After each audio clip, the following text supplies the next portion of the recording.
oferece para a pessoa a possibilidade dela estabelecer o diálogo, né? Talvez até uma pergunta bem colocada acerca de Cristo, né? Também, se ela conhece Jesus. Também o folheto, a pessoa já dá a intenção que ela já quer ir embora já. Já porque a gente já vai saber. Exatamente. A gente não tem mais. A gente dá o folheto, ela já. Agora quando a gente dá um folheto e ela para, aí sim. Aí você percebe que ela já está autorizando você a ir um pouco mais. Está abrindo de fato a porta para estabelecer ali uma conexão, um diálogo, você poder conduzir um pouco mais. Então, as estratégias, elas são boas, só que elas precisam ser bem aplicadas. E elas não podem ser aplicadas de forma isolada. Então, o folheto é uma boa estratégia, mas ele tem que ter em volta, né, todo também um outro trabalho, um trabalho de diálogo. Com paz, com tranquilidade, como é dito na Sagrada Escritura, apresentando com tranquilidade as razões da vossa fé. E aí entra outro trabalho que você levantou também, que é a questão da apologética. Então, um básico sobre apologética, para que as pessoas que saem às ruas tenham pelo menos um mínimo de segurança para algum confronto, algum debate, alguma contra-argumentação. E aí entra, você tem diversos manuais, na CPAD tem manuais adequados para isso, para você conhecer alguns pontos importantes das principais seitas que estão trabalhando aqui em nosso meio, né, para você contra-argumentar se necessário. Aí, claro, se a pessoa vai trazer, quando você às vezes confronta uma das pessoas que estão fazendo essa atuação de campo, ela vai tentar trazer o especialista, né? Se ela se vê confrontada, não, peraí que eu vou chamar ali meu líder e tal. E aí cabe a você, né, também, se você não está seguro, mas você está seguro para pelo menos nos pontos principais, você poder dar uma resposta. Então você vai conhecer, olha, em que pontos, quais são os pontos que essas determinadas seitas defendem e em que isso é contraditado nas Sagradas Escrituras, para que você possa apresentar ali de forma tranquila. Aí cabe um preparo antecipado, né? Cabe um preparo para você poder partir para isso. Mas tudo isso é extremamente importante para que a pessoa que vai fazer o trabalho, ela possa fazer bem feito. Porque trabalho mal feito gera consequências para depois quem vai tentar fazer. Por exemplo, essa questão dos folhetos deles não serem tão bem vistos muitas das vezes em muitas situações, as pessoas rejeitarem de pronto, rejeitarem de cara. E aí atrás disso esconde muitas das vezes alguns mal entendidos. E aí cabe, né, no momento a devida tranquilidade para talvez ter a oportunidade de desfazer, tá certo, alguma ideia equivocada. Então, geralmente quando a pessoa parte para o evangelismo, tem que ter o preparo bíblico, o preparo teológico, mas principalmente o preparo espiritual. Você está entrando, né, na seara do inimigo, então o mundo jaz no maligno, como todos sabem, então você vai estar lidando com situações nas quais o inimigo vai preparar diversas estratégias para tentar barrar a sua ação. Pai do Senhor, tudo bem? Graças a Deus, seja bem-vindo. Cadê? Aqui. Que missão que é essa aqui? É método de evangelismo. Está na mão. Bom. Graças a Deus. Vai ser tudo bem? Está na mão. Método de evangelismo. Ótimo. Chegou mais um evangelista. Chegou aí. Talvez o Leandro já esteja chegando daqui a pouco, né? Mas vamos seguindo adiante então. Então, a partir dessas primeiras perguntas que já foram feitas, a gente já conseguiu entrar no tema. Foi muito bom porque foram feitas em cima da temática mesmo. Então, em cima de todas essas problemáticas, a gente vai começar a trabalhar, tá certo? Estratégias, a visão correta, tá certo? A maneira correta de se compreender isso para poder você entrar com o engajamento necessário e também incentivar outras pessoas a ir junto com você. Porque sozinho você não vai fazer o trabalho. E também o tempo que a gente pode estar abordando uma pessoa para estar falando, para não ser muito cansativo. Foi bom isso que você colocou, o tempo, tanto na questão do evangelismo de rua, quanto também na questão das estratégias de culto doméstico. As pessoas têm que ter muito cuidado para não se alongarem, tá certo? Como o pastor Paulo Santos gostava de dizer, não ser prolixo. Então essa prolixidade com explicações de cunho muito teológico, tá certo? E muito demoradas, elas são infrutíferas, porque a pessoa não vai acompanhar todo o seu raciocínio, tá? Então tem que ser certeiro, tem que ser conciso na sua forma de colocar. O que interessa para a situação que está sendo abordada é a salvação da pessoa bendita de Cristo. Então, tudo tem que conduzir objetivamente a Cristo, no sentido de Cristo ser o único meio salvífico, tá certo? Pai do Senhor, tudo bem? E os meios pelos quais se obtém. Então, sempre que... já está com a apostila, né? Tá certo. Sempre que a coisa vai tender para uma outra explicação maior e muito específica, a pessoa está abrindo para você a oportunidade de você convidá-la para um ambiente melhor. Ah, você quer saber melhor acerca disso? Sobre o que? A união hipostática. Você quer saber melhor sobre algum aspecto escatológico? Se Jesus vai voltar antes ou depois da grande tribulação? O anticristo? Alguma coisa assim. Coisas mais teológicas, técnicas, complicadas. Você pode ficar sabendo melhor acerca disso. Vai lá, visita a minha igreja. Vai numa escola bíblica dominical. Talvez não seja aquele tema, mas no final você vai chamar um professor, um pastor, ou você mesmo já está pronto, está seguro. Aí você vai conversar melhor com ela, num ambiente acolhedor, num ambiente confortável, tá ok? Então ela, quando te coloca uma situação dessa, de maior complexidade, também está te abrindo uma oportunidade para convidá-la, tá certo? Para um ambiente adequado, para que você possa assim fazê-lo. Agora, num culto doméstico, num evangelismo de rua, você querer abordar uma questão desse nível de complexidade é perda de tempo. Não é para o momento, não é para a ocasião, não é para a situação. A situação requer mais objetividade possível, tá certo? Então, a partir desses temas que a gente já levantou, tá certo? De forma bastante prática, como já estão todos aqui, eu quero começar algumas perguntas aqui, para a gente começar a pensar a respeito. Eu quero trazer alguns termos, ok? Para a gente começar a falar sobre eles e entender um pouco acerca da importância, né? E também da complexidade do evangelismo, né? O método de evangelismo, então, acerca de evangelizar. Então, a primeira coisa que eu quero colocar para vocês contribuírem aqui comigo, né? Em relação ao entendimento. O que é proselitismo mesmo? Proselitismo. E aí eu quero que vocês coloquem com a palavra de vocês. Depois a gente vai trazer aqui um subsídio, né? Então eu trouxe aqui a Enciclopédia de Protestantismo, para a gente ver um pouco o que eles nos trazem. Champlin, certo? Que é um bom comentarista, né? Enciclopédia de Bíblia, Teologia e Filosofia. Então daqui a pouco a gente vê aqui a parte mais técnica. Mas primeiro, quero assim, o que você entende quando você ouve essa palavra, proselitismo. Começa pelo Moisés ali. Fala pra gente. Não ouvi falar não, essa aí não. Não, Rapaz, proselitismo. Eu estudei sobre isso agora, deu uma Não tem problema, o que vier na mente. Não, deu uma apagada. Tranquilo. Proselitismo veio do catolicismo? Sim, geralmente é empregado. Não tem problema, pode ficar tranquilo. Fale pra gente aí sobre proselitismo. Não, tranquilo? Eu ia dizer uma prosa, né? Sim, mas parece, mas não é bem por aí. Pode falar. Leandro, diga pra gente sobre proselitismo. Não. Tranquilo. É um termo que não é muito do nosso convívio, pelo jeito. É isso que a gente começa a ver no primeiro momento. Então, quando a gente fala sobre prosélito ou proselitismo, tá certo? Nós estamos falando sobre a saída da pessoa de uma determinada fé para outra, tá?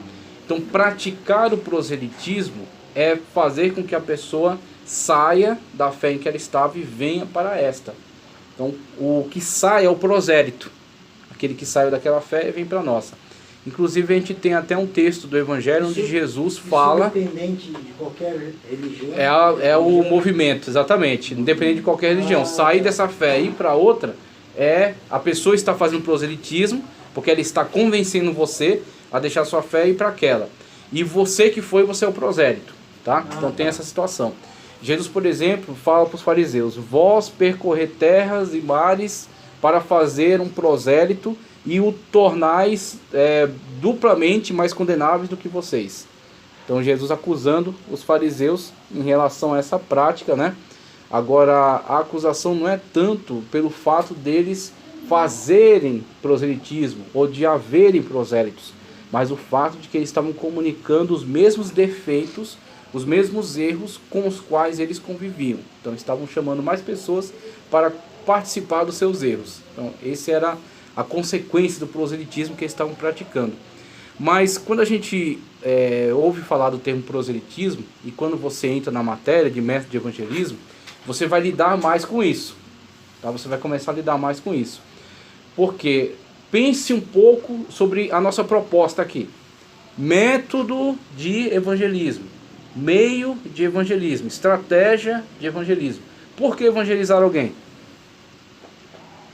Tem que ser franco com o que nós estamos fazendo.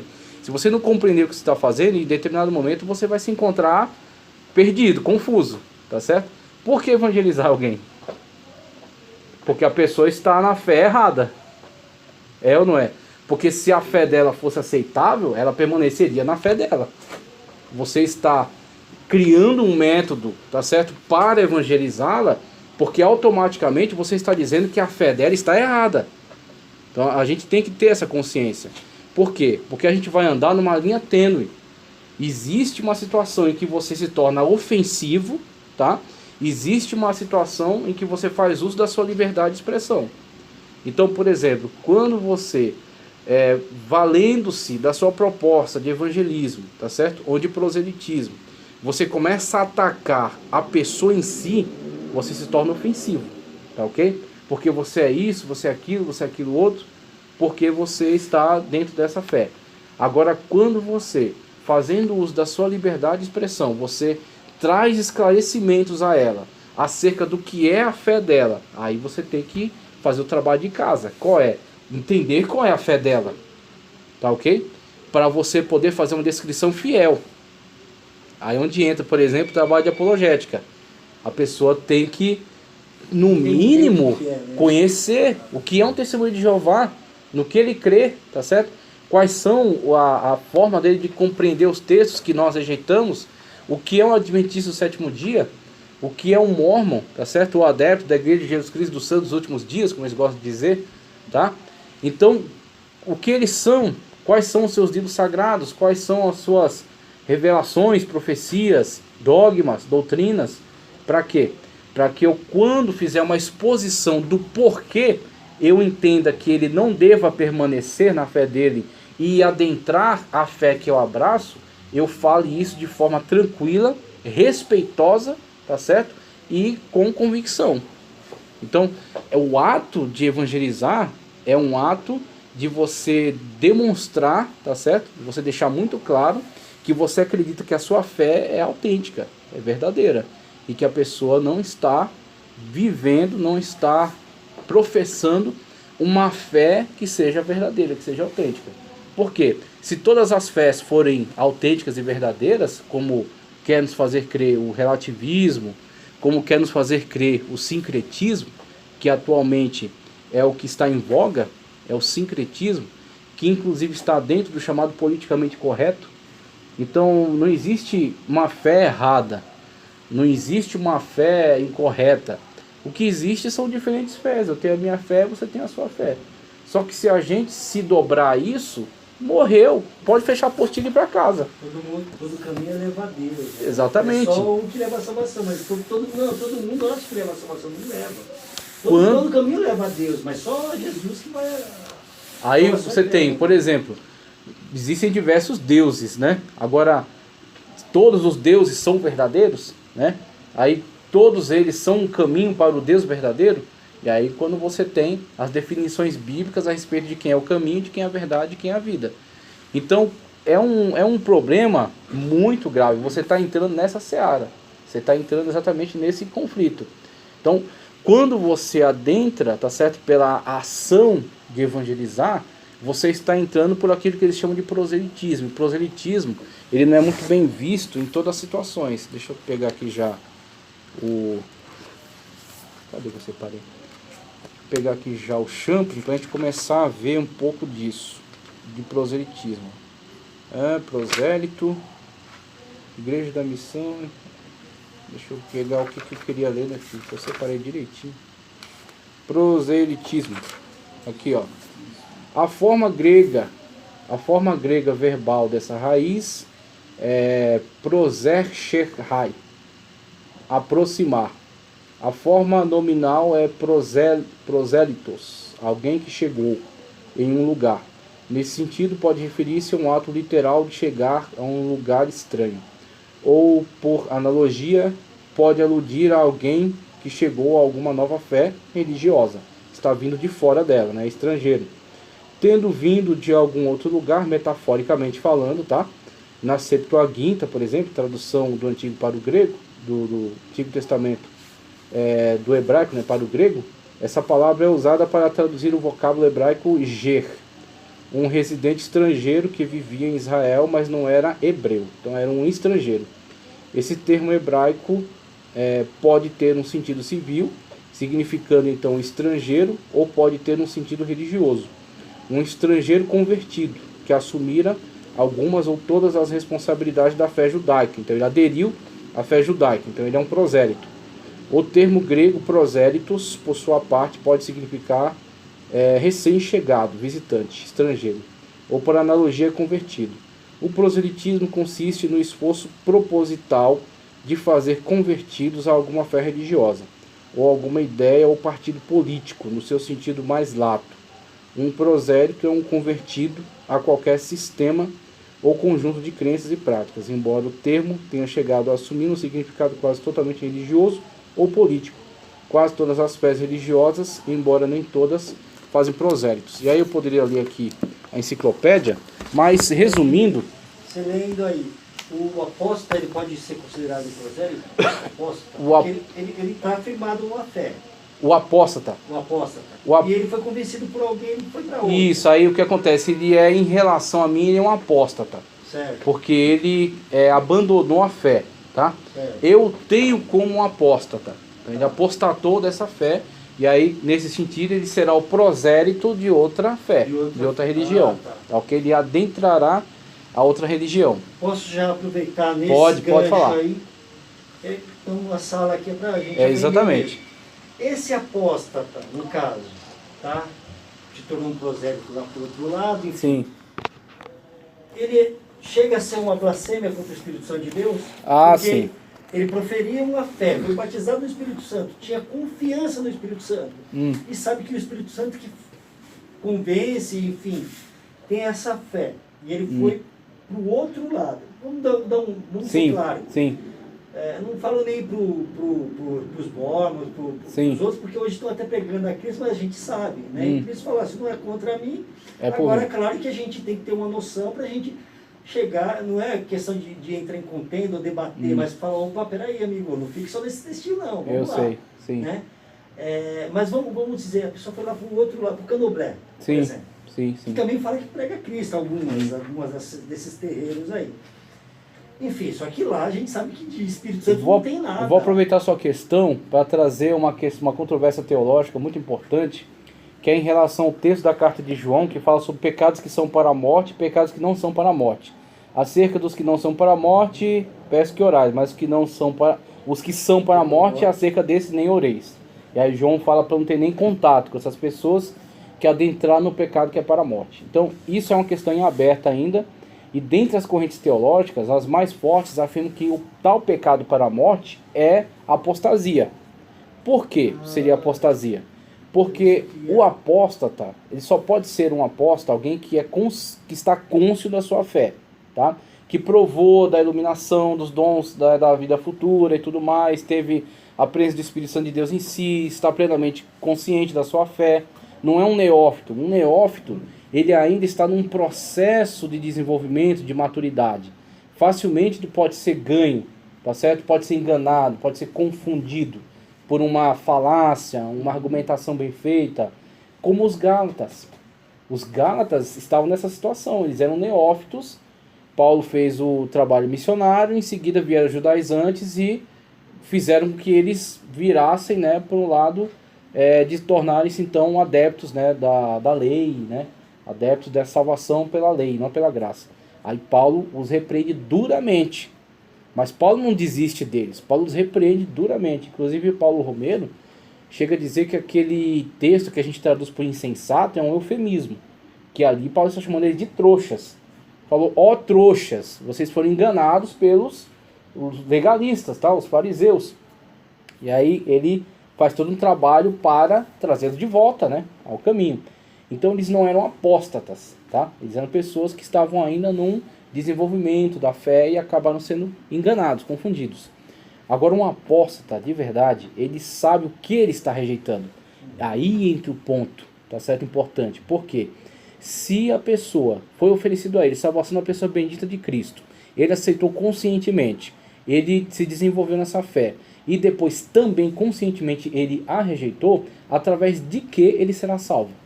É aí onde entra a questão do peso da apostasia, tá? E da questão abordada por João.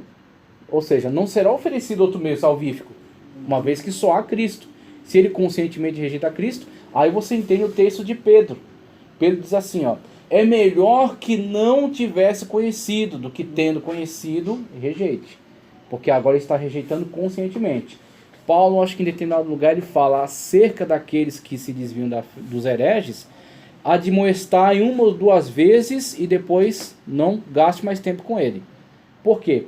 É uma pessoa que conscientemente está rejeitando todos os meios possíveis de salvação, que são apenas através de Cristo Jesus, tá? Então aí é onde entra o peso da apostasia, tá certo? O peso de ser um apóstata. E nós não devemos ficar perdendo tempo com pessoas que não abrem o coração, tá certo? Ou tendo aberto o coração, depois cospem, né? Rejeitam, como Cristo disse: não anseis pérola aos porcos, nem coisas santas aos cães. Então você tem a situação na qual a pessoa já foi instruída, já foi ensinada, já foi esclarecido a ela, e ela conscientemente, né, ou aderiu e rejeitou, ou nem adere, né, nem recebe. Tá ok? Então tem essa situação que tem que ser vista, né? Tem que ser analisada. Tá certo. Ele se tornou um prosélito para aquela fé. E por que eu estou falando, dando essa ênfase aqui na questão do proselitismo? Aqui na Enciclopédia de Protestantismo, tá certo? Deixa eu ler o finalzinho dela, que é interessante o artigo. O artigo é grande, eu vou ler só o final, acerca de proselitismo. Cadê? Eu marquei aqui. Meu Deus do céu, será que perdeu a marcação? Não tá aqui, ó. Cadê? Eu perdi a marcação. Se eu perdi, eu vou só explicar isso para vocês. Achei. Aqui, ó, olha só.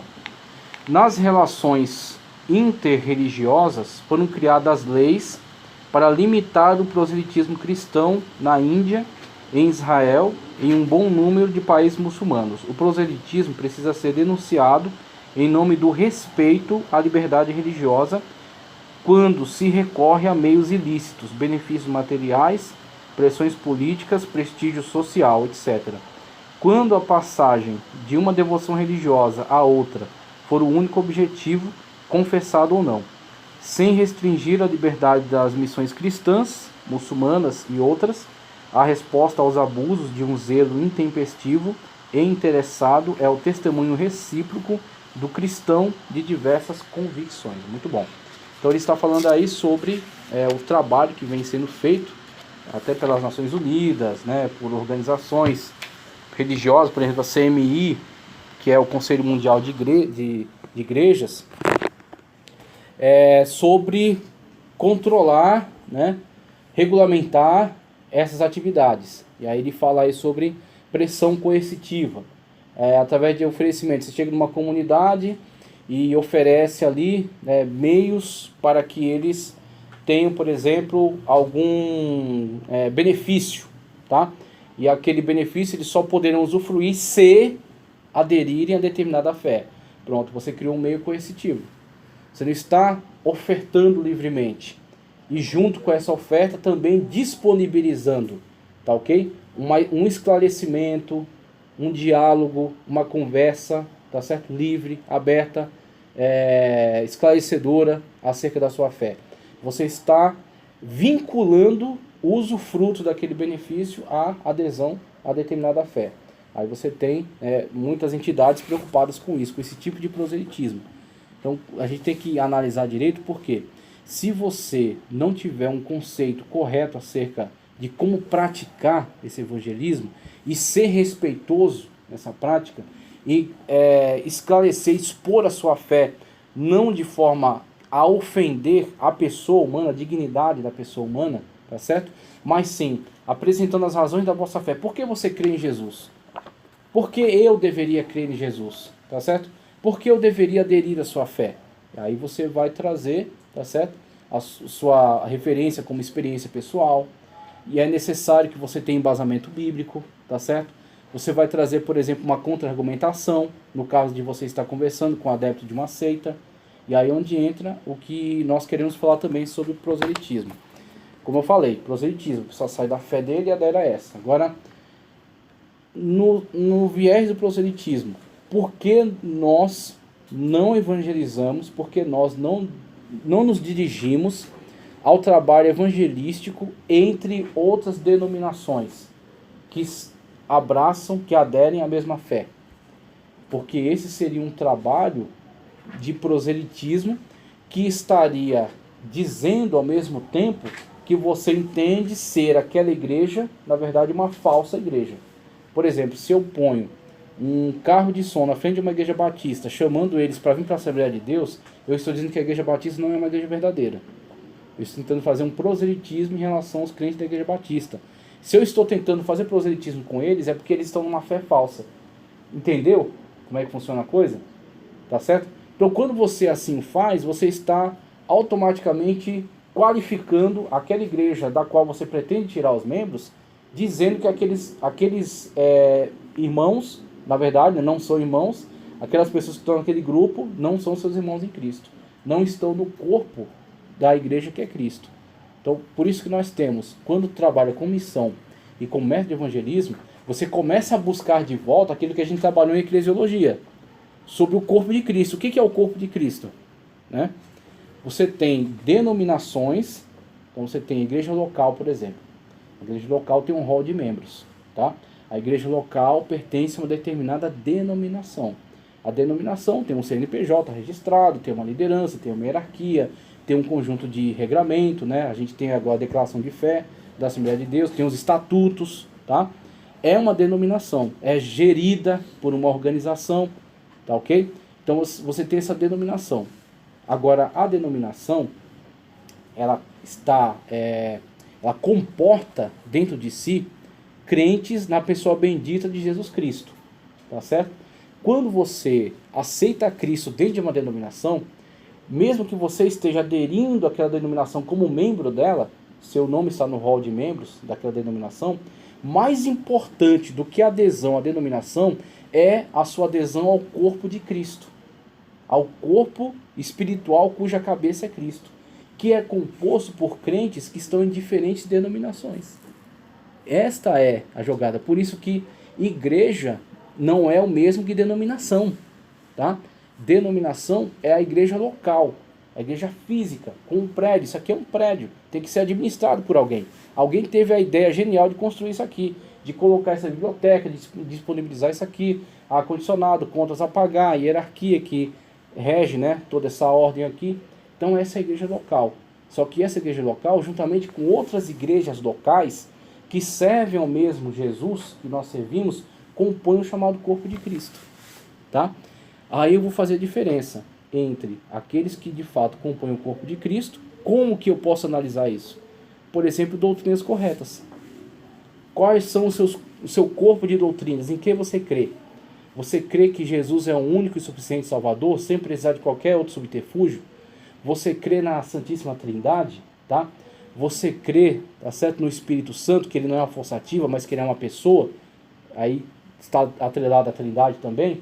Você crê que o homem, toda a humanidade pecou e por isso está destituído da glória de Deus, sendo necessária a salvação por meio de Cristo, a antropologia? Aí você vai, corpo das matérias, das doutrinas da teologia sistemática, né? Você vai analisando acerca da igreja, por exemplo, e aí você vê, olha, aquela igreja, mesmo tendo usos e costumes diferentes, mesmo sendo de uma outra denominação, mesmo talvez tendo uma liturgia. O que é a liturgia? A forma do culto. A gente começa aqui, oração, 3 hinos, leitura oficial, canta os conjuntos, alguém depois canta, recolhe a oferta, tá certo? Outra oração, parte para a ministração da palavra, depois um monte de aviso, tem pastor que dá mais aviso, tem pastor que dá menos, e aí, em pé a bênção apostólica e tchau. Tá? Então tem uma liturgia. Talvez uma outra siga uma outra liturgia, só que não necessariamente, às vezes a pessoa não canta os hinos da harpa, nem tem conjunto, canta todo mundo junto, levanta, bate palma, canta. Isso é liturgia, isso não afeta corpo doutrinário. Então, se eles adotam as mesmas doutrinas, eles fazem parte do corpo de Cristo Jesus. É uma outra denominação, mas integra o corpo de Cristo. O corpo espiritual cuja cabeça é Cristo. Então não cabe uma ação evangelística em relação a eles. Senão estaria com esta ação proselitista dizendo que eles não são meus irmãos, que eles não estão no corpo de Cristo. Tá ok?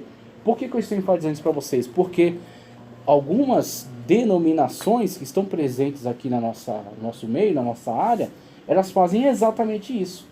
Por exemplo, adventistas do sétimo dia, evangelizam entre os nossos irmãos, ou seja, nós não somos irmãos para eles, tá certo? Para ser salvo numa igreja adventista, você tem que guardar o sábado e seguir o chamado espírito de profecia, que é o Ellen G. White, tá certo? Aquela herege. Os testemunhos de Jeová não nos têm como irmãos também. Eles fazem proselitismo em nosso meio, tá? A Cristã do Brasil, que mesmo tendo, quando você analisa doutrinariamente, você não encontra tantos erros, mas a ação deles é proselitista. Inclusive, quando alguém se desloca dessa igreja para uma cristã, tem que ser rebatizado. Por quê? Porque o seu batismo não vale nada, porque você não é crente, porque você não é uma igreja. Eles, inclusive, de forma jocosa, dizem que nós somos seus primos. Bom, eles são sobrinhos de Deus então, porque nós somos filhos, né? É isso aí mesmo, é isso aí. Então eles devem ser sobrinhos de Deus, porque nós somos filhos, então fica difícil para eles, né? Não sabia que Deus tinha sobrinho. Então quando você olha esse tipo de atitude, você vê a ação proselitista. Na ação proselitista, automaticamente a confissão, você está confessando que aquela pessoa não está na sua mesma fé, não serve ao mesmo Cristo, não faz parte do corpo de Cristo, tá ok? Então essas ações têm que ser refutadas, essas atitudes têm que ser combatidas. Então o método de evangelismo, ele é tanto uma ação proativa, como também uma ação defensiva. Você é incumbido da responsabilidade de informar a igreja em relação a essas situações, em relação a essas atitudes. Por que você vai visitar uma congregação cristã? Por que você vai visitar uma igreja Voz da Verdade, que é unicista? Inclusive, é o maior absurdo do mundo ter hinos da Voz da Verdade nas pastas dos grupos de louvor. Você está louvando hinos de um grupo que blasfema contra o Espírito Santo. Tá certo? É que nem eu entrar com uma camisa de um grupo aqui que é declaradamente contra a igreja. E eu entro com a camisa aqui e vou querer subir no púlpito e pregar. O que é contraditório. Exatamente a mesma ação em relação aos grupos que continuam cantando músicas na Voz da Verdade no nosso meio. Eles são unicistas. Edmilson, a gente está lendo aqui sobre evangelismo, né? Sim. Método para evangelismo. Sim. Então, eu vou falar aqui do nosso setor, que é onde a gente está e tudo mais. Então, mesmo quando cede lá no Esmeralda, a gente não tinha, o discipulado era muito vago, né? Então dava uma instruçãozinha lá e acabou, e você vai se vira, tem que ir lá pro curso de doutrina e acabou. Só que assim, você é uma pessoa, ele é outra pessoa, cada um pensa de um jeito diferente. Você consegue absorver isso. Para você tomar pancada ou não tomar, meu, você vai levar, você vai aproveitar o que é bom, coloca dentro. Sim, tá certo. Acabou, o que não for, você... Só que assim, outros não. Outros aquilo lá assusta. Né? É verdade. E aí, de verdade, até hoje... Sai fora. Isso mesmo. E até não hoje... Não tem amadurecimento. Não tem. Isso eu acho que é natural, isso vai de cada pessoa. Mas, assim, eu acho que a gente... Eu tô falando, vou falar onde é uma das igrejas que mais ganha almas, mas é a que mais perde, porque não temos esse trabalho. Agora, muitos são... os ceifeiros. Eu sei. Muitos são chamados, né? Mas pouco querem ir lá fazer o trabalho. Você vê como o trabalho se torna ineficaz, porque o que adianta você ter uma grande estratégia evangelística e um bom campo de ação, se você está com a mesma válvula na qual as pessoas entram, você tem um bocal maior ainda onde as pessoas saem. Então, alguma parte do processo está errada, está ineficiente. Que é onde você, uma vez que a pessoa ela vem... Então, o grupo de missões gastou sol de sapato, suou no sol, ouviu imprompérios na rua, tá certo? Conseguiu convencer as pessoas a trazer. Então, a partir desse momento, é necessário ter um grupo eficiente de discipulado, para que as pessoas trazidas para essa fé possam ser conscientizadas agora da fé que abraçaram, tá certo? Todos os aspectos dessa fé. Por exemplo, quem aqui conhece... Só você que pode fazer isso. E não é mudança. O mundo mudou um pouquinho. De 1911 para cá, mudou um pouco. Entendeu? Eu tô ou até não? Assim, meio... Eu tô enganado. Eu tô até falando assim meio certo, indignado, porque alguns ainda tá assim com essa mente.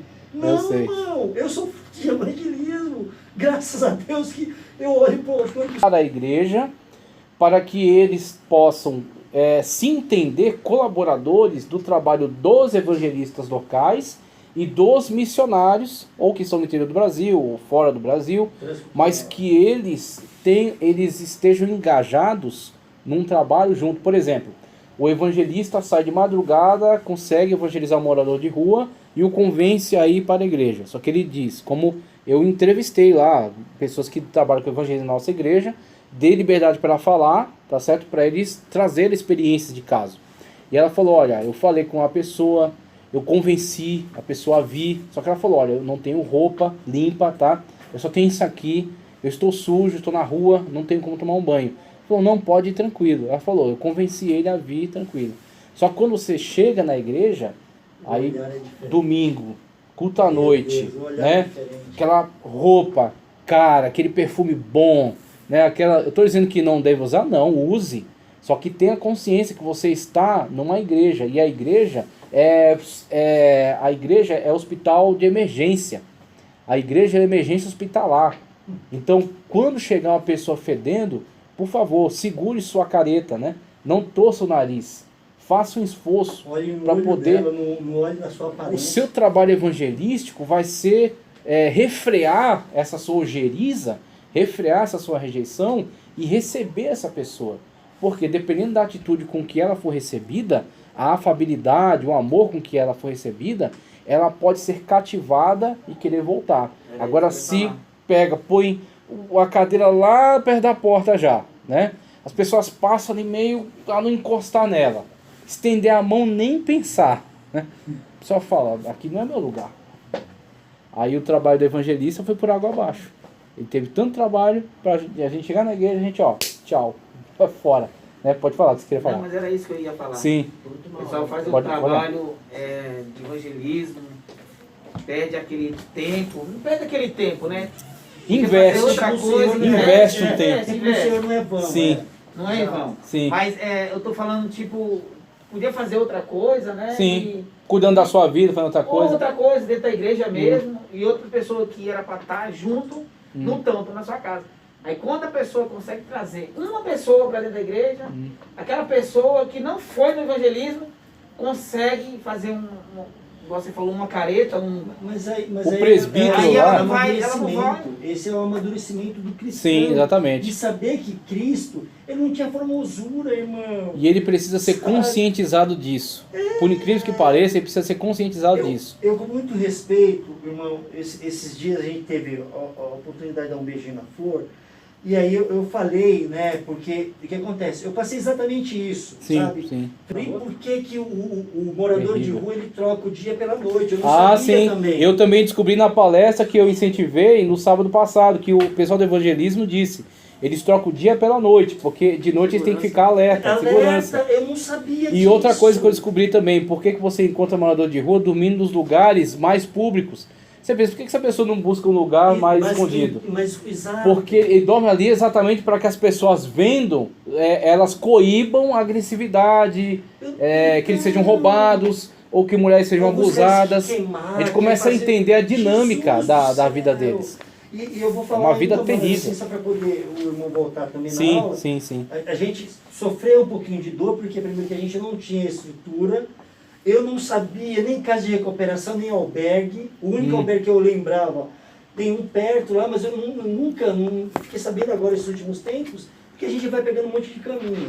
Então, só lembrando desse albergue aqui Jesus, aqui em Pinheiros. E aí o que acontece? A gente foi... Ele tem a alma missionária.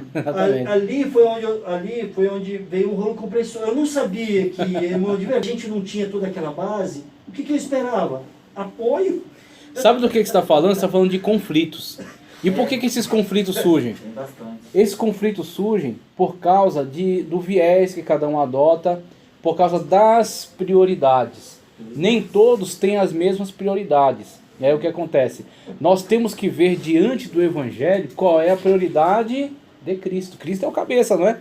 Pronto, então, a partir da prioridade de Cristo, você vai saber pelo que vale a pena lutar e pelo que não vale a pena lutar. Então, por exemplo, politicagem dentro da igreja é uma área que não vale a pena. Então, o Senhor, eu oro constantemente, você também, para que Deus coloque as pessoas capacitadas, porque existe o dom para o governo.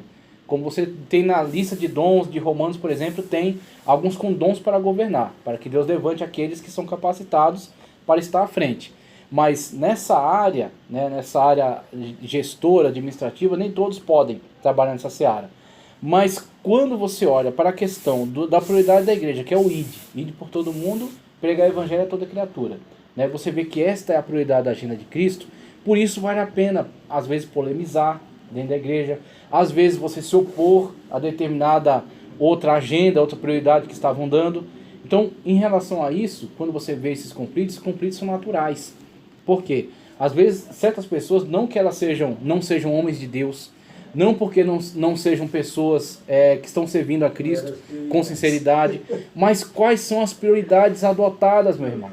Às vezes são prioridades que não atendem essa demanda.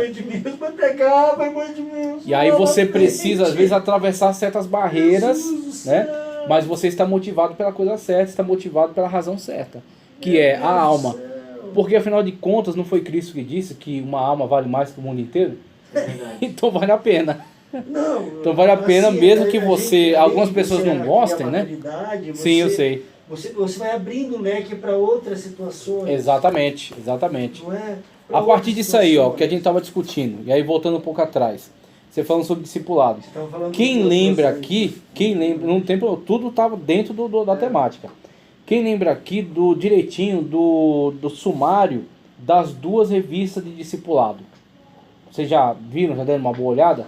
Das 2 revistas de discipulado, que são 2. O currículo de discipulado são 2 lições. São 26 lições. 26. Mudaram alguma coisa dela? As novas, sim, as atuais agora. Diminuiu o número de lições ou não? Não, mas essa daqui ainda para mim é a melhor. Sim. Eu não cheguei. Conheço essa aí, ó.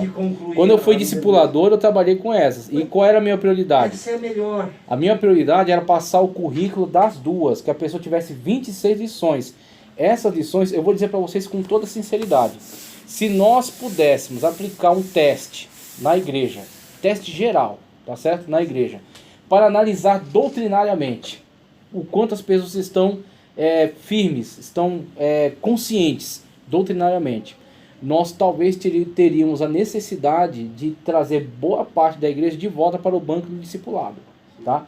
Porque é aquela questão, a pessoa está servindo a Deus, está adorando, está louvando, está cumprindo com as suas funções. Mas se você começar a puxar um pouco acerca da base doutrinária, da trindade, de Jesus, da salvação, do dízimo, ela vai começar a dar uma balançada. E aí, cada vez que você vê essas áreas de vulnerabilidade, você está vendo as brechas.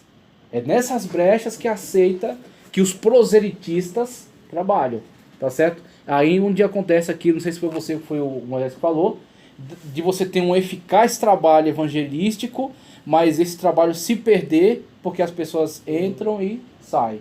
Não se firmam, não permanecem, tá certo? Não são discipuladas.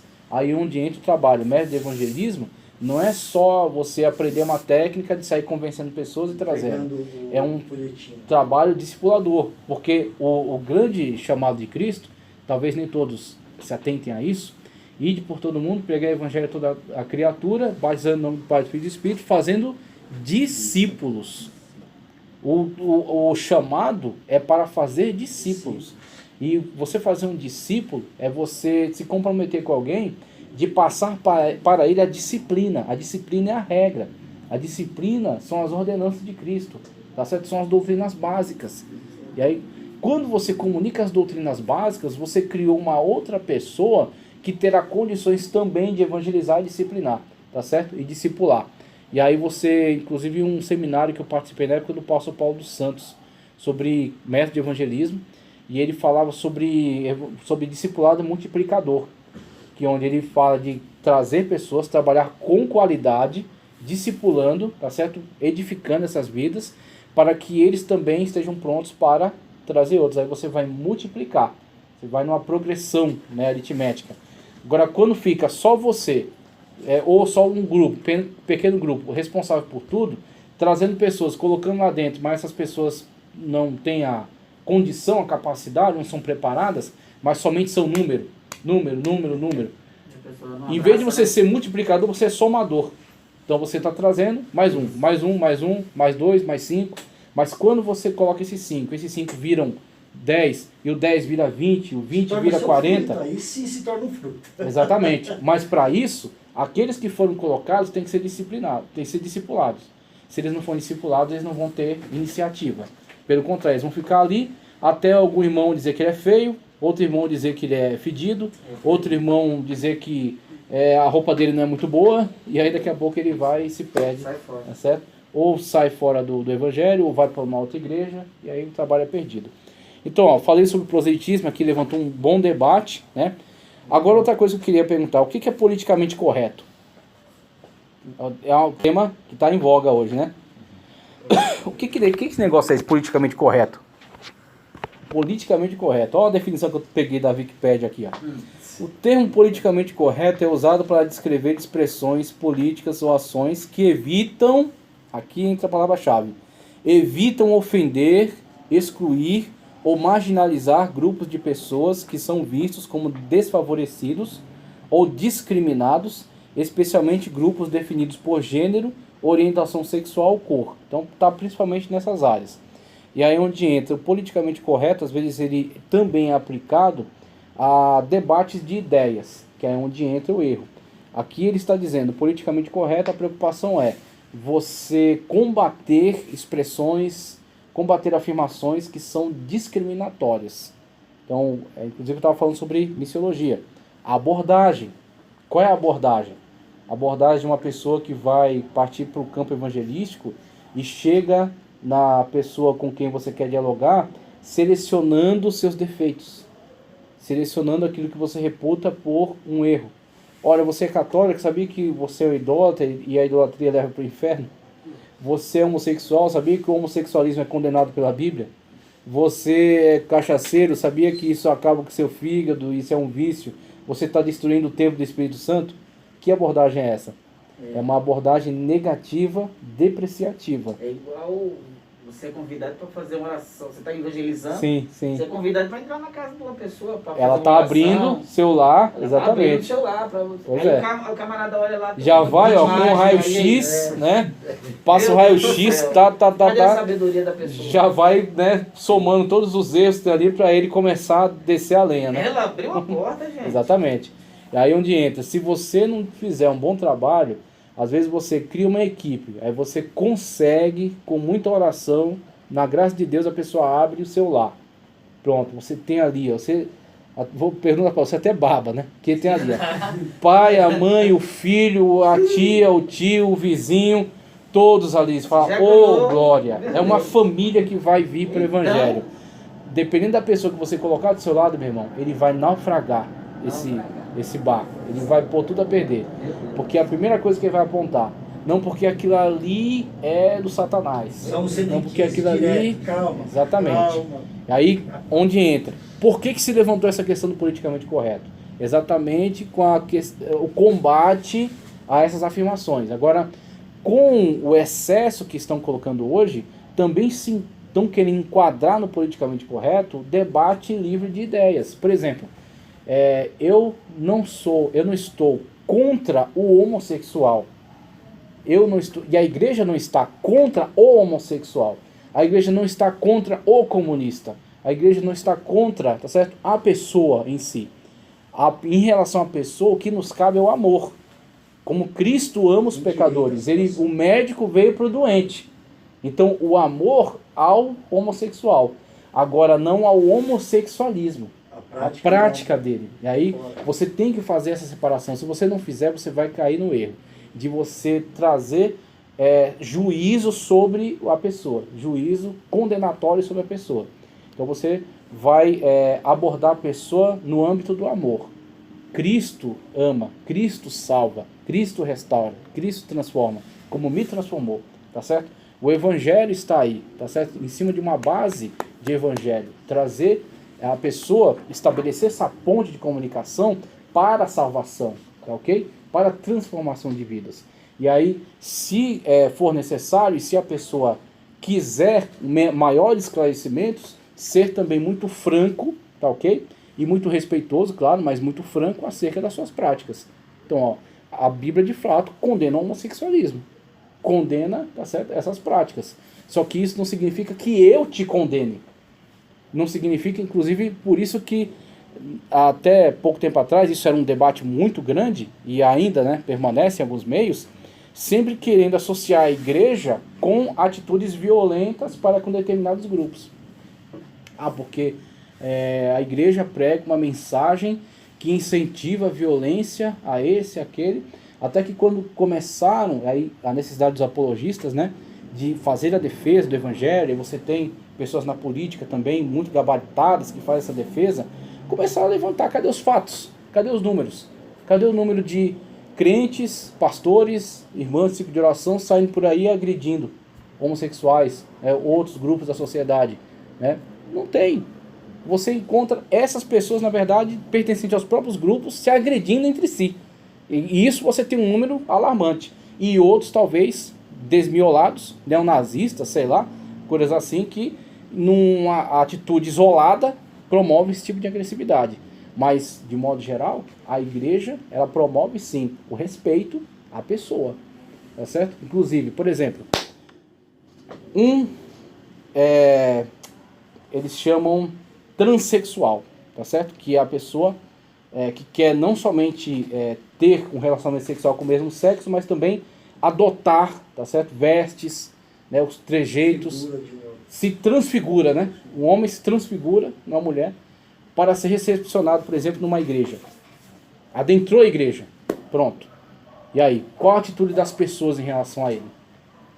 Será que as pessoas estão maduras o suficiente para respeitar? Tá ok? Aí, claro, a pessoa também será recebida num ambiente de culto. Então ela tem que ir ali para cultuar. Ou pelo menos estar ali respeitosamente assistindo, ouvindo, tá certo? Então se ela se comportar respeitosamente, agora qual é a atitude que se espera? Dos crentes terem a devida maturidade para receber aquela pessoa. Bem, né? Exatamente, receber bem, deixar ela ali tranquila no seu lugar e sem ser coercitivo, pregar o evangelho com franqueza e com sinceridade. Porque aí é onde entra. O debate tem que ser no campo das ideias. O debate não é contra a pessoa, mas sim é contra as ideias. O questionamento contra as ideias. Então o evangelho está contra determinadas ideias, determinadas ideologias, determinadas práticas que tem como consequência, tá certo, a perdição da pessoa. Mas em relação à pessoa, o foco em relação a ela é o amor. É o amor de Cristo, tá ok? Né? Exatamente. Então, ó, proselitismo que eu falei, politicamente correto, né, que é uma questão que a gente tem que levar em consideração. O que é ser um fundamentalista? Estou levantando essas questões porque, para mim, elas é que iniciam toda essa discussão que a gente vai trazer aqui em relação a método de evangelismo. O que é ser um fundamentalista? Essa palavra que você ouve na mídia, por exemplo, ela vem com uma conotação positiva ou negativa? Vem negativa, né? Negativa. Um fundamentalista islâmico, o cara que se colocou um monte de bomba e foi explodir em algum lugar. Ou sequestrou um avião para jogar contra um prédio. É um fundamentalista. Então esse termo, geralmente, ele vem com uma conotação bem negativa. Tá? Agora, entendendo melhor, tá certo? O que é o fundamentalismo num contexto cristão evangélico? Você tem, por exemplo, a situação na qual determinadas igrejas ortodoxas, tradicionais, elas no contexto dos Estados Unidos, principalmente com o crescimento do liberalismo teológico, tá certo? Do iluminismo, das teorias evolucionistas darwinianas, tudo isso estava muito efervescente, crescendo, tomando todo as universidades, e as igrejas, tá certo? Tradicionais, ortodoxas, se reuniram e estabeleceram a sua confissão. a maneira como elas interpretam a Bíblia e a ciência. E estabeleceram aquilo que eles chamaram de fundamentalismo cristão, que são o quê? Os fundamentos da fé. Então eles entendem, olha, a Bíblia é inerrante, por exemplo, tá certo? Deus existe e interage com o homem, diferente do que diziam os deístas, tá? Nós somos teístas. Nós cremos, por exemplo, né, de que a salvação está somente na pessoa bendita de Cristo e não em diversos salvadores. Nós cremos que a Bíblia e a ciência não se anulam, não estão em conflito. Mas quando você tem uma pesquisa científica feita de maneira honesta, ela não está em contradição com a Bíblia. Nós temos aí alguns postulados que compõem uma visão fundamentalista no sentido de ter a Bíblia como seu fundamento, ter a fé como seu fundamento, tá certo? Ter Deus, por exemplo, como seu fundamento. E aí nós temos essas igrejas que partem desse fundamento sólido. Então, por que eu estou colocando isso aí? Porque na nossa ação evangelística nós vamos interagir com diferentes grupos com os seus diferentes argumentos. Por exemplo, um grupo sincretista, que hoje está bem presente aqui no nosso meio, né, que são oriundos, por exemplo, do hinduísmo, tá certo? Do yoga, né, práticas de meditação, os Hare Krishna, que estão trabalhando também no nosso meio, e outros meios sincretistas, bem como outros movimentos ecumenistas. Então você tem, por exemplo, surgindo aí os meios carismáticos, muitos meios ecumenistas, que tentam integrar todos os ditos cristãos, né? Cristãos de diversos tipos de confissão. Então o que eles fazem? Eles vão relativizar certas coisas. Eles vão relativizar. Então fala, ó, Jesus foi um grande Messias, mas Jesus não é o Messias. Ele foi um dos grandes Messias, né? O islamismo mesmo diz que Jesus foi um grande profeta, né? O hinduísmo pode encarar ele como um dos avatares, uma das manifestações do Deus impessoal. Então, a partir desses enfoques, você teria que ser muito claro na sua afirmação. Falar, não, tudo bem, você até pode, né, entender dessa maneira, mas eu estou te falando do Salvador. Eu estou te falando daquele que é a verdade. Quando você faz essa afirmativa dizendo que existe uma verdade absoluta e objetiva, você é um fundamentalista. Seja bem-vindo. Tá certo? Então tem essa questão. Se você não entender a si mesmo, como é que você pode interagir com outras pessoas? Você precisa entender, primeiro, quem é você, qual é a sua colocação, qual é a sua maneira, a maneira como você vivencia a sua fé, para que você possa demonstrar de forma clara para os outros. Mas aí alguém pode dizer, não, mas tem fulano de tal que fala acerca de diversas manifestações, de vários profetas ao longo da história, vários avatares, ou vários caminhos, tá? Fala, olha, pode até ter essas filosofias, essas ideias, esses postulados, mas eu não creio nisso, tá certo? A partir da visão bíblica, a partir daquilo que eu tenho crido e tenho vivido, tenho vivenciado, esta é a minha fé, tá certo? Esta é a minha crença. Então, essa é a verdade que eu estou pregando. Essa é a verdade que eu estou defendendo. E aí você consegue ser muito objetivo, muito claro naquilo que você propõe. Ser um fundamentalista, por exemplo, qual a autoridade da Bíblia, também coloquei aqui, que também é na questão de ser fundamentalista, a Bíblia como autoridade. Se a Bíblia não é mais fundamento da nossa vida, se a Bíblia não é mais inerrante, se a Bíblia não é mais teopneustos, não é mais revelada, você tem, por exemplo, hoje, a apostasia está tão séria hoje, que pessoas que integravam igrejas que eram tidas como ortodoxas estão cada vez mais mostrando uma face relativista, sincretista, tá certo?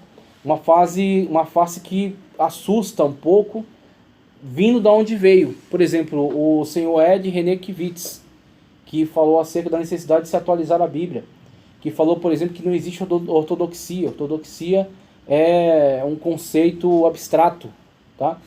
Se não existe ortodoxia, não existe aquilo que é certo, porque é isso que é ortodoxo. Ortodoxo é aquilo que é o certo. Então, se não existe o certo, apenas é uma abstração, tá ok?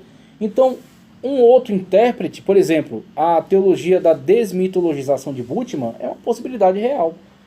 Ele dizer que a Bíblia é constituída de algumas narrativas verídicas e um monte de mitos. Todos os milagres são mitos, porque a ciência não comprova milagres. A Bíblia está subordinada agora ao viés científico racionalista, tá certo? Ao viés científico antissobrenaturalista. Porque a ciência é praticada por diversos meios, diversos postulados. Dentre eles, existem alguns que são anti-sobrenaturalistas, dizendo, ó, não existe possibilidade que não possa ser analisada empiricamente no laboratório. O que não for comprovado no laboratório não é verdadeiro. Pronto, então é uma ciência anti-sobrenaturalista. E Bultmann vai nesse trem aí, tá certo? Vai nessa linha. E aí, se não existe uma ortodoxia, se não existe algo que é certo, algo que é verdadeiro, então qualquer uma vale. Qualquer uma pode. E se qualquer uma pode, por que eu vou me dar o trabalho de convencer você de abandonar esta heresia, de abandonar esta fé errada no Jesus errado? Ah, o Jesus como diz o Testemunho de Jeová, Jesus é um Deus pequeno, né? Como ele colocou lá no Evangelho de João, no princípio era o verbo estava com Deus, abre colchetes, era um Deus em minúsculo. Fecha colchetes e segue as deturpações. Então, por que convencê-lo? Por que se dá o trabalho, se todos valem? Não, meu irmão, isso não funciona na vida real. Na vida real, você tem que ser muito bem definido em relação a quem você é, qual o seu nome, seu CPF, seu endereço, seu RG, com quem você está casado, com quem você não está casado, que são todas as demais, tá? Então o mundo não funciona de uma forma relativística, ele funciona de uma forma concreta. E aí nós temos essas supostas teologias que parecem tão inteligentes e tão descoladas e tão atuais, na verdade são enganações, são ludibriação, tá certo? Estratégia do inimigo. Existe verdade absoluta? Aí eu coloco para você, João 14,6 diz que existe. João 14,6 diz, eu sou o caminho, eu sou a verdade, tá? E eu sou a vida. É absoluto. Pronto, quando você encara este fato, esta realidade, você entende o que você está fazendo. Você está partindo numa ação, tá certo? Evangelística, proselitizadora em relação àqueles que não estão numa fé autêntica, mas não proselitista em relação àqueles que participam da mesma fé, mesmo que não na mesma denominação, mesmo que não nas mesmas liturgias. Por isso que eu não estou preocupado em evangelizar batistas, nem presbiterianos, nem metodistas. Se eles quiserem vir congregar comigo, não tem problema nenhum. Se eu sair daqui e congregar com eles, vai ser uma pena, os irmãos talvez fiquem tristes, mas eu estou servindo a Cristo também lá numa igreja metodista, tá ok? E aí tem essa situação em que nós temos esse entendimento. Mas alguns grupos em relação a nós, tanto eles têm essa atitude proselitista em relação a nós, como também nós temos em relação a eles, devido ao fato de entendermos que eles não pregam o evangelho autêntico. É um evangelho adulterado, tá certo? São doutrinas erradas. Estão ensinando de forma equivocada. Então essas pessoas precisam ser conscientizadas. Com respeito, mas precisam ser conscientizadas, ok? Então, a partir dessa base que a gente trabalhou aqui, eu quero ir com vocês nesses pontos aqui, ó. A apostila se lê em casa, viu? Aqui a gente vai direto no tema. Ele coloca, ó, a origem da definição da palavra evangelho. Aí ele coloca tanto no paganismo quanto no Novo Testamento. Então eu até trouxe aqui um outro trabalho que eu tinha feito de introdução ao Novo Testamento, evangelho ou evangelion. Em Homero, que é um autor grego antigo, significa recompensa pelas boas novas. Também tinha um sentido de sacrifício de boas novas. No Antigo Testamento, esse sentido também, o da própria notícia, né? A própria notícia das boas novas, foi usado no Império Romano como proclamação do imperador. Toda vez que o imperador ia proclamar alguma coisa, eram tidos como boas novas, ou evangelion, né? Na Septuaginta, que é a tradução do Antigo Testamento do hebraico para o grego, passou a designar as próprias boas novas, a notícia, né, das boas novas. No Novo Testamento passou a designar a mensagem de Jesus Cristo, e em 150 depois de Cristo foi usada por Justino Marte para designar os escritos. E aí você tem a transformação de um paganismo para o Novo Testamento, tá ok? E também para referir aos livros biográficos do Novo Testamento. Então, boas novas já era, o que ele está resumindo aqui? Já existia o termo. É que nem eclesia, tá certo? Que define hoje igreja, que é o tirados para fora, né? Também já existia no mundo grego antigo. Então são termos que são tomados de empréstimo e são ressignificados.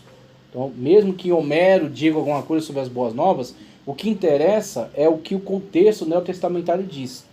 Então, boas novas de salvação é a mensagem salvífica na pessoa bendita de Cristo Jesus. E essa mensagem está espalhada ao longo dos evangelhos, Aí os evangelhos adotaram essa terminologia para si. Então, a própria notícia da salvação da pessoa bendita de Cristo é o evangelho, é a boas novas, e os textos que a registram também são evangelhos. Aí dos evangelhos tem 3 sinóticos, que sinótico é olhar para uma mesma direção. São Mateus, Marcos e Lucas, né? E João é tido como um evangelho teológico que vai se preocupar mais com os discursos de Jesus Cristo. Então tem esses termos que são colocados para o evangelho. Para referir ao produto, para referir ao profundo valor das boas novas, o que ele discute aqui, rapidinho, é a questão do impacto, a questão do poder dessa mensagem. Se você pegar o texto bíblico, tá? Se pegar toda a Bíblia e você dizer, eu vou selecionar um trecho bíblico que vai ser a minha ferramenta de trabalho mais eficaz. Esse trecho que você selecionou chama-se Evangelion, chama-se Boas Novas, tá? Porque todos os demais esclarecimentos virão somente depois que a pessoa foi notificada a respeito da salvação que foi conquistada para ela em Cristo Jesus. Olha só essa colocação que eu coloquei aqui, essa maneira como eu coloquei. Tem certas seitas que dizem que a salvação é através de Jesus e da guarda do sábado, ou através de crer em Jesus e crer no Espírito de Profecia, chamado Ellen G. White, ou crer em Jesus e crer também no livro de Mórmon, que é um outro evangelho de Jesus Cristo. É bom que eles deixaram a rata logo na capa. E aí a forma de refutar Paulo diz, ainda que desça um anjo do céu e pregue outro evangelho, tenham como anátema. Pronto, está solucionado. Tudo aquilo de capa a capa é tudo anátema, que é outro evangelho. Então, quando eles colocam isso, inclusive é uma das estratégias que o Nathanael Rinaldi falou, toda seita, ela trabalha nas 4 operações. Ela soma, ela subtrai, ela multiplica, ela divide. Não é só Jesus, é Jesus e mais alguma coisa. Ela somou. Multiplica, no sentido dela multiplicar meios de salvação. Então, você tem diversos meios pelos quais, né, ou pelo menos diversos caminhos que levam a Deus, por exemplo, entre as seitas sincretistas, né? Multiplica. Divide, no sentido de que a palavra de Deus não é mais a única autoridade, é ela e mais alguma coisa. Então aí dividiu, não é mais a Bíblia somente. E você subtrai quando você subtrai alguma coisa da natureza de Deus. Então, o Testemunho de Jeová diz que Jesus não é Deus, é um ser criado, e que o Espírito também não é Deus, é uma força ativa, não é nenhuma pessoa, tá?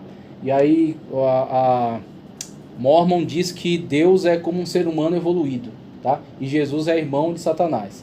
Então tem diversas formas de tirar algo da natureza divina, tá certo? Do Pai, do Filho e do Espírito Santo, da triunidade. Então eles sempre afetam alguma coisa da triunidade. Então o Nathanael Rinaldi foi bem esperto quando criou essa estratégia das 4 operações.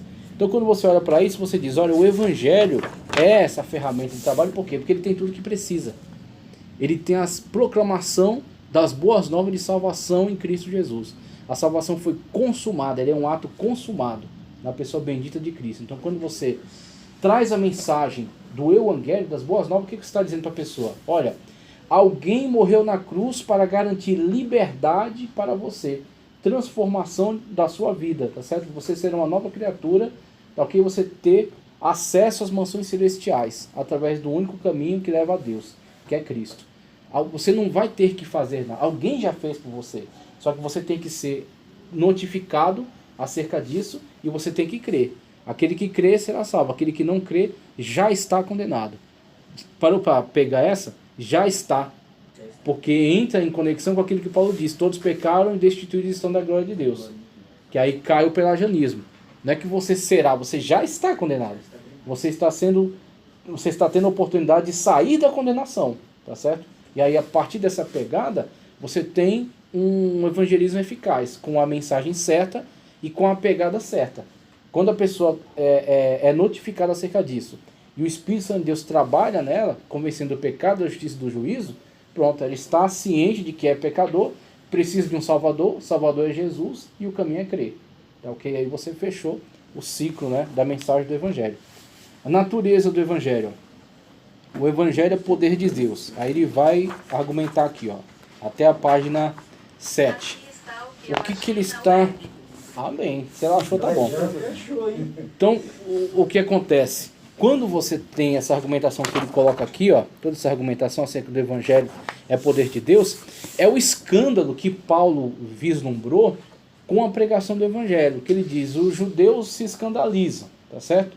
E os gregos querem maiores explicações, né? Que aí os gregos querem razão, né? Querem que seja colocado no âmbito racional. E os judeus, eles querem que a mensagem salvífica se adeque à forma interpretativa deles, tá? Aí Paulo diz, olha, escândalo para os judeus, loucura para os gregos. Então, o evangelho, tá certo? A mensagem salvífica na pessoa bendita de Cristo Jesus, ela é tanto um poder transformador, que para aqueles que aceitam é poder de Deus para transformação, quanto ela também é um escândalo, tá certo? Ou uma loucura. E aí, de fato, o evangelista, ele vai se deparar com isso. Ele vai se deparar com o escândalo daquele que diz, não é possível que um pecador desse calibre, desse nível, seja perdoado assim, tá certo? E seja transformado agora num crente, numa nova criatura. Eis o escândalo. E outro também diz, não faz nenhum sentido. Como é que é uma mensagem de um Jesus que morreu faz 2000 anos vai ser eficaz na atualidade e vai causar transformações na vida das pessoas? E aí, eu acredito que a melhor maneira de corroborar a mensagem, em vez de só argumentação, que a argumentação é importante, é boa, um encadeamento lógico correto, a afirmação correta do texto bíblico, tudo isso é importante.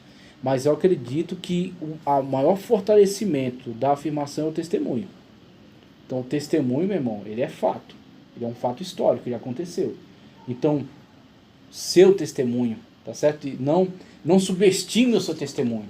Tem pessoas que vão exatamente ser atingidas pelo tipo de testemunho que você tem a compartilhar. Então, primeiro, o evangelista se depara com essa realidade, na qual ele tem que ter uma autoanálise para saber como ele está com Deus. Se ele, de fato, está num relacionamento íntimo e verdadeiro, tá certo? Intenso com Deus. Uma convicção. Né? Porque senão, só em cima de argumentações artificiais, não sustenta o evangelismo. Ele vai se deparar, vai se defrontar com N situações. Com pessoas endemoniadas, com pessoas ateias, com pessoas de ideologias políticas agressivas, com pessoas de seitas, tá certo? Com lá suas estratégias, né? de engodo. Então ele vai se deparar com todo tipo de situação. Pessoas decepcionadas com outro que acabou ferindo, e talvez fosse também um cristão que estivesse na meia boca, né? Então, diante de N situações, ele tem que estar muito certo de si. Ele está muito certo, porque a partir disso ele pode mudar até uma perspectiva negativa que a pessoa tinha em relação à sua fé. Falou, mas eu fui da igreja tal, a pessoa me maltratou, a pessoa me enganou, mentiu para mim, me magoou. E aí você vai ser um meio por meio do qual Deus vai trazer uma transformação. Se você estiver numa comunhão, né? Se você estiver num relacionamento verdadeiro com Deus, que a pessoa vai ver transparecer em você essa verdade. Discurso e ação, tá ok? Seu testemunho confirma o seu discurso, e aí a coisa funciona. Agora, se a pessoa não está bem, nem vá, nem comece. Vá primeiro se resolver, para poder depois... O evangelho é um depósito sagrado, por quê? Porque do evangelho, como Paulo coloca aqui nesses textos que foram selecionados, é que você vai tirar exatamente estes elementos enriquecedores e transformadores. De libertação, quando, por exemplo, você vê a situação de uma pregação do evangelho eficaz, com espírito, movido pelo espírito, e a pessoa é iluminada, ela abre o coração e ela é atingida plenamente, tá certo? Essas águas transformadoras do evangelho. Muitas das vezes você vê ali libertações em níveis muito profundos espirituais. Tanto que as pessoas ficam às vezes um tanto confusas. Por que determinadas igrejas não tem tantas manifestações demoníacas, não tem um dia do descarrego, não tem um desencapetamento total, que Nelton colocou um cartazão, né? Desencapetamento total.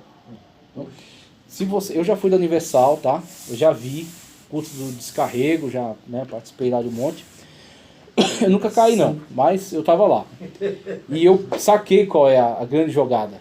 Não é a questão não é só a libertação, também a libertação, mas não é só a libertação, é a invocação, tá?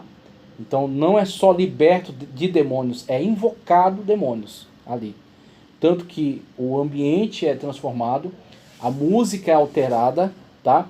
a impostação de voz também das pessoas que estão conduzindo ali, e o comportamento delas é modificado. Então, um comportamento frenético, é um ambiente opressor, no sentido de colocar uma luz adequada, colocar uma música pesada, o cara no teclado vai lá as notas mais pesadas, criar essa atmosfera, tá certo? Que aí a pessoa, muitas delas são induzidas a isso. Aí são pessoas vulneráveis, não têm comunhão com Deus, não estão em Cristo. E aí vai mesmo. E elas vão se encapetando para serem desencapetadas. Então existe esse processo no qual eles querem de fato promover este ambiente, promover esse show, tá? Porque isso é interessante para eles. Interessante para mostrar o poder libertador da denominação. Então é o que acontece quando você trabalha pela denominação e não pelo reino. A glória não é somente para Cristo, a glória tem que ser também para a denominação. Tanto que o slogan é, né, eu sou a, não diga. Tá? Então você tem o slogan, porque tudo é revertido para a denominação. Nós não estamos a serviço da denominação, nós estamos na denominação, servindo a Deus, tá? Servindo a Cristo, ok? Então, no nosso serviço a Cristo, a denominação também se beneficiará, com crentes sadios, crentes maduros, crentes que estão servindo a Deus de verdade, tá ok? Então você tem o benefício denominacional como secundário. O primário é Cristo. O primário é reino de Deus. Visão de reino, não visão de bairro, tá? Então você tem essa situação em que o evangelho proclamado, a pessoa abriu o coração, Cristo entrou, acabou, irmão. Você não sabe a quantidade de hostes demoníacas que saíram ali. Numa pessoa que abriu o coração para Cristo e aceitou a Cristo como seu único e suficiente Salvador. Agora tem situações em que a pessoa está em conflito, está às vezes lutando, né, está cocheando entre dois pensamentos. Aí onde entra aquela situação onde a pessoa cai endemoniada, ela está lutando contra... Exatamente. Aí vai os tipos de entidades malignas que estão ali, como aquele homem gadareno, que tinha exatamente, legiões. Então você tem N situações, né? Aí a parte da abertura que a pessoa teve, o contato dela com certos meios, certos movimentos demoníacos, né? Certos movimentos de bruxaria, de feitiçaria. Então aí vai a interação dele com determinadas entidades malignas, né? Mas na grande maioria das vezes, a pessoa abre o coração, aceita Jesus e é liberta ali, instantaneamente. Como lá em Romanos, nenhuma condenação há, mas para aquele que está em Cristo, Jesus, em Cristo. Que aí, pode estar indo na igreja. Então... Discutindo sobre isso, a gente vê, por exemplo, o quanto é errado certas linhas neopentecostais que interpretam a estrutura espiritual humana fazendo a analogia do tabernáculo. Eu já vi essa analogia, dizem, no Santo dos Santos está o Espírito de Deus. No lugar santo está o meu espírito, mas talvez a interferência de algum outro. E no pátio externo, tá certo? Aí você tem a possibilidade até de crentes que servem a Jesus estarem endemoniados por causa dessa analogia que eles fazem dos 3 compartimentos, tá certo? Do tabernáculo. Agora essa analogia não tem base. É uma hermenêutica do crioulo doido, é uma hermenêutica maluca. Não faz nenhum sentido, não tem fundamento. A questão é que está entrando no nosso meio. Tá. Por isso que a questão do discipulado, como é importante. Como exatamente. Falou, se pegar toda a igreja, sabe, pode ser que 85% precise voltar para o banco do discipulado. Porque pularam etapa, pularam fase. Porque João 3 é claro lá. As outras lições, elas partem do pressuposto que você já sabe. Os comentaristas não vão voltar nos fundamentos, como disse, né, o apóstolo, né? Eles vão partir adiante, já discutir questões relativas à vida, aplicando aquilo que você já aprendeu do discipulado. A necessidade de nascer de novo. Exatamente. O evangelho é um depósito sagrado, como eu falei, o evangelho é a palavra da verdade, veja que é definido aqui. Então foi por isso que eu trouxe o início aqui, ó, sobre fundamentalista. Uma pessoa que afirma que o evangelho é a verdade é um fundamentalista. O seu fundamento é a Bíblia, o seu fundamento é a verdade absoluta que é Cristo Jesus. Aí os filósofos vão dizer, não existe verdade absoluta, porque para eles não existe um Deus absoluto.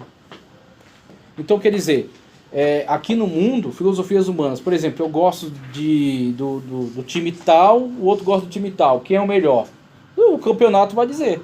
Então isso é relativo, porque isso é pequeno, isso não é um aspecto importante da vida, tá? Então isso, claro, existem coisas relativas dentro dessas coisas pequenas, dentro dessas coisas transitórias, tá certo? Humanas. Mas em relação àquilo que é divino, não existe relatividade, é absoluto. Existe Deus, que é luz, e o que está fora de Deus é trevas, tá certo? E não pertence a Deus, são entidades malignas, tá ok? Então, no mundo espiritual não existe neutralidade. Ou é sim, sim ou não, não. Quem não está comigo, está contra mim. Quem comigo não ajunta, espalha. Então, se você quiser pregar e evangelizar acerca desse Jesus, você tem que entender como funciona. É absoluto, tá certo? Não é relativo. Evangelhos contém... Ó, ele fala de mistérios. O que é esse mistério? Mistério não é enigma, tá? Então, tem algumas pessoas que podem pensar que a Bíblia é enigmática, que o Evangelho é enigmático. Não. Mistério o que é? É algo que ainda não estava plenamente conhecido. Estava em oculto, como Cristo, o grande plano de salvação, tá certo? Em Jesus Cristo. Ele esteve em oculto, tá ok? Até que na plenitude dos tempos foi revelado. Por exemplo, todas as pessoas em todas as épocas são e foram e serão salvas na pessoa bendita de Cristo Jesus. Por exemplo, todos os integrantes do Antigo Testamento, nenhum deles foi salvo pela lei, porque a lei não salva, a lei aponta o pecado. Todos eles viveram no tempo do que ele chama aqui de mistério. Eles estavam aguardando pela promessa daquele que virá, aquele que foi prometido lá no Éden, a semente da mulher que esmagaria a semente, né, que esmagaria a cabeça de Satanás, ou da serpente. Moisés fala do profeta que virá, tá certo? Isaías fala do menino, tá certo? Que iria nascer, a virgem conceberá e dará à luz um filho. Então, eles apontavam para alguém que viria.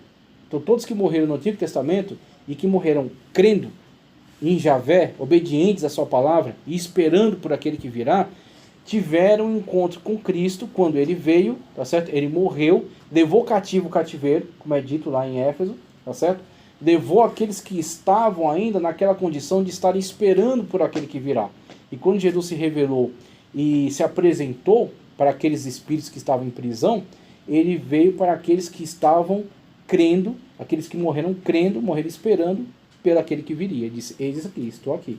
Eu cumpro todas as promessas e profecias do Antigo Testamento em mim. E aí eles tiveram encontro com Cristo Jesus. E aqueles a partir do homem ladrão que se converteu na cruz, Senhor, lembra-te de mim quando entraste no paraíso. Pronto, o paraíso foi inaugurado com ele, com aquele ladrão converso, na cruz do Calvário.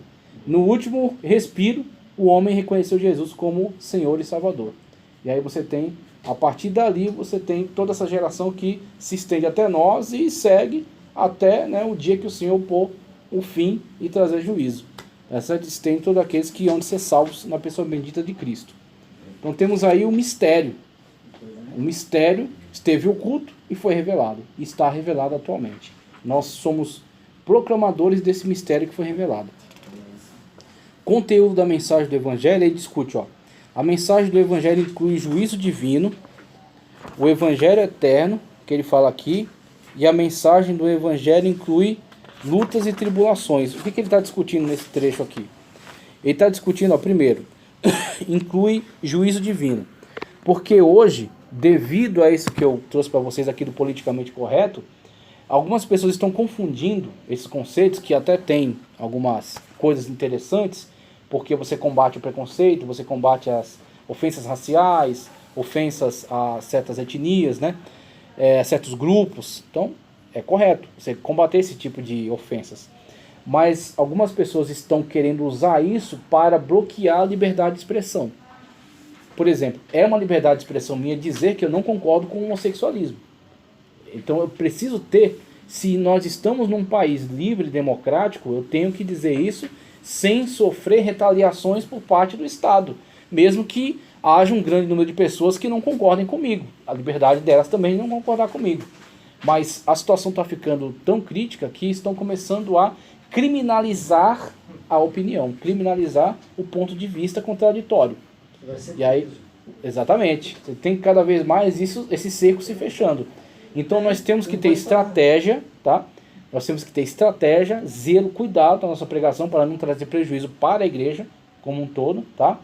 Mas nós temos que ter um compromisso sério com a verdade. Vai chegar um momento em que nós teremos que, de fato, fazer a escolha entre ser verdadeiro ou livrar a nossa pele, né? Livrar a nossa cara, né?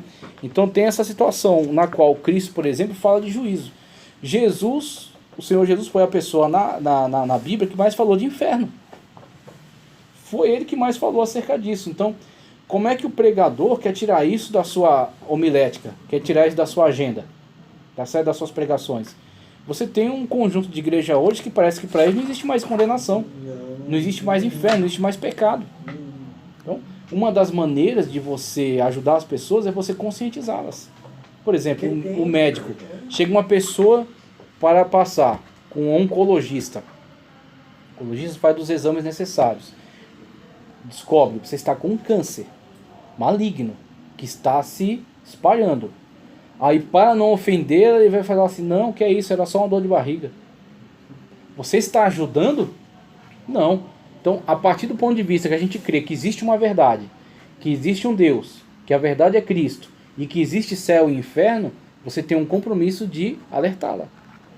Aí, separando, tirando toda a possibilidade de ofensar a pessoa, mas trazer para ela o alerta. Olha, a Bíblia Sagrada é muito clara ao dizer que aquele que aceita Cristo, tá certo, é salvo na pessoa bendita dele, mas aquele que rejeita é condenado, tá certo? E existe o juízo divino e existe o inferno, tá ok? Por exemplo, a estratégia de Satanás. Adventistas dos 7º dias falam de uma coisa chamada sono da alma. E falam de uma coisa pior ainda, tanto eles como o testemunho de Jeová, chamada aniquilamento.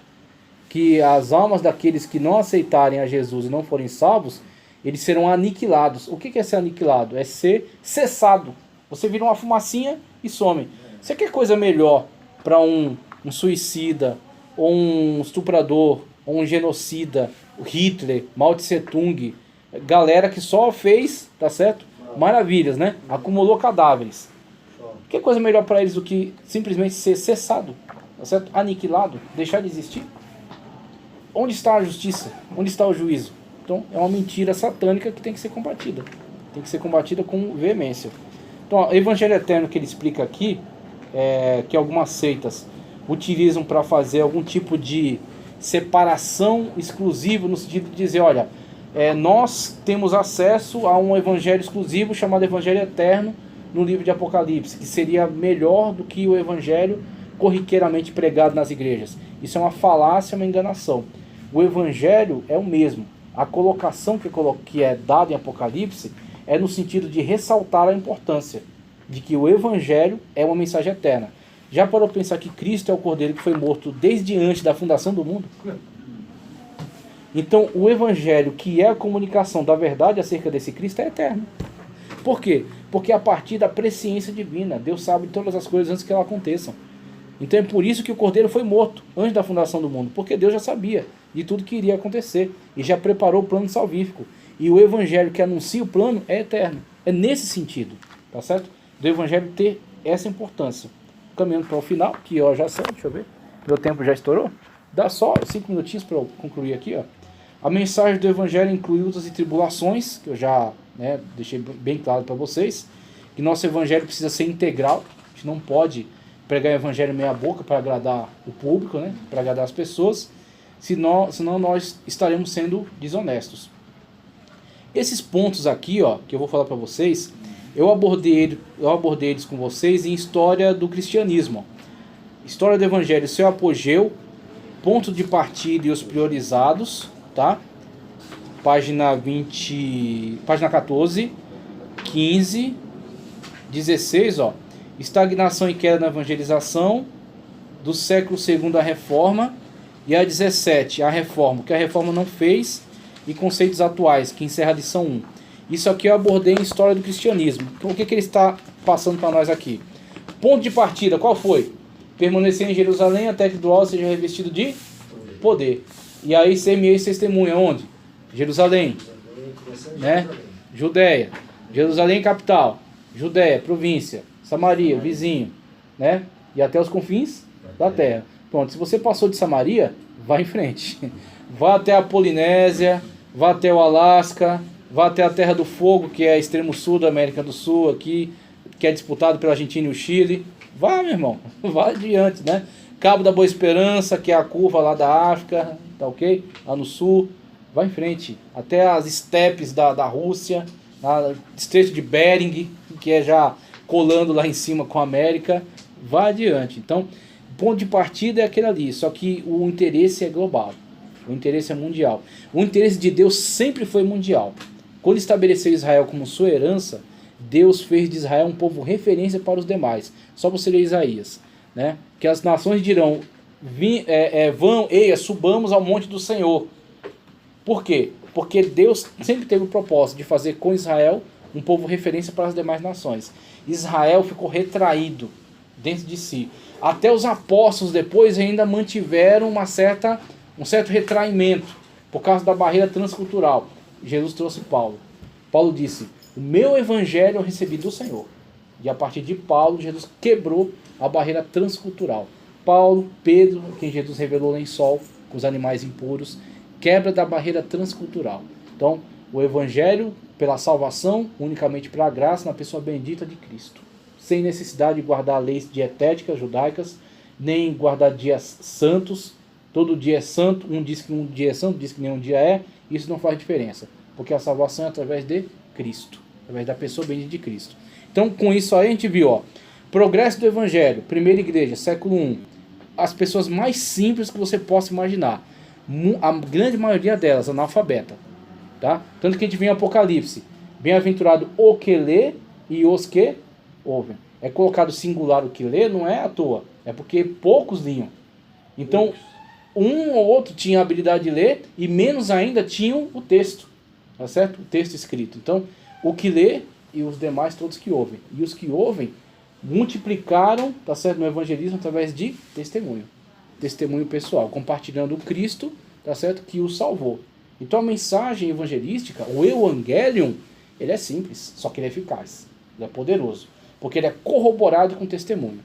Primeiro século a igreja cresceu bastante, século II até o século III foi um século de polêmicas, então se retrai um pouco.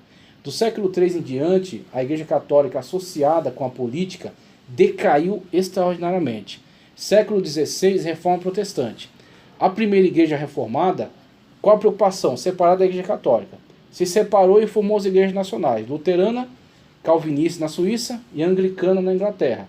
Só que essas igrejas nacionais, a preocupação era separar da igreja, formar o catecismo e cuidar do seu país, os assuntos do seu país. Não foram tão missionárias. Para vir a ação missionária, teve que vir os chamados pietistas, tá? Pietistas, puritanos, tá ok? Que passaram os wesleyanos depois, né, com John Wesley, os anabatistas, de certa forma, mas eu estou esquecendo um outro nome aí, mas depois a gente recorda, e também tem lá na aula de história do cristianismo. Mas veio a pós-reforma. Com a pós-reforma, aqueles irmãos que queriam prosseguir com a ação reformada, queriam que a reforma avançasse, consertasse mais questões que eles entendiam que ainda não estavam de acordo com a igreja do Novo Testamento, e também queriam uma ação missionária mais efetiva. Que aí quando veio as grandes ações missionárias que levaram o evangelho para os Estados Unidos, que começaram a trazer o evangelho para a América do Sul, depois veio o pentecostalismo, aí vieram as missões buscando o interior da África, buscando o interior da Ásia, buscando as ilhas da Oceania. Aí você viu o grande movimento missionário. Aí se você quiser saber, esse movimento missionário ainda é forte, mas não com aqueles países que deram início a ele. Os países hoje que estão grandemente engajados no movimento missionário são os países terrivelmente perseguidos.